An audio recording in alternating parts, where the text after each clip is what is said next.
So I was just sitting there reading, right? And I want to share this word with those of you that have been exhausted.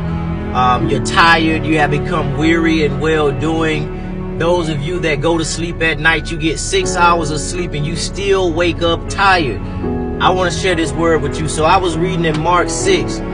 This is when Christ has just fed the 5,000. And in Mark 6, the Bible says, beginning at verse 45, it says, "And straightway he constrained the disciples to get into a ship and go to the other side before unto Bethsaida, while he sent the people away." 46 says, "And when he sent them away, he departed into a mountain to pray." He departed into a mountain to pray. This is a custom of Christ. This is the blueprint which he set for his life, and he also set for the disciples also. If you read earlier on in chapter 6 and verse 31, it says, "Come ye yourselves apart into a desert place and rest a while." He's talking to the disciples. He says, "Come ye yourselves apart in a desert place and rest a while." If you read in chapter 1 verse 35, it says, "And in the morning, rising up a great while before day, he went out and departed into a solitary place and there prayed." He departed into a solitary place and there prayed.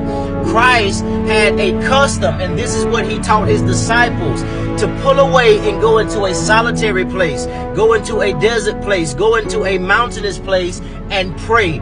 Break away from the people, break away from your phone, break away from society, and get alone somewhere where God can refill you, that he can recharge you and God can refill you.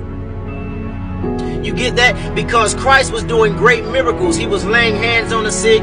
He was casting out demons. He was preaching to individuals. And when you are doing these things, virtue leaves you.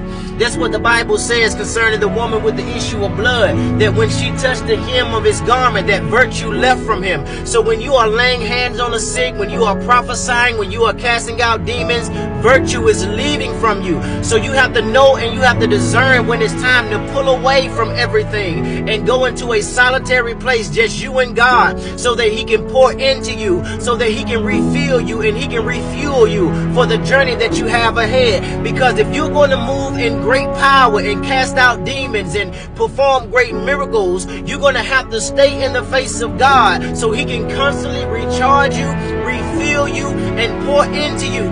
Many of you are exhausted right now because you don't know how to say no. You don't know how to pull away. You don't know how to put down your phone. You don't know how to pull away from everybody else and get in the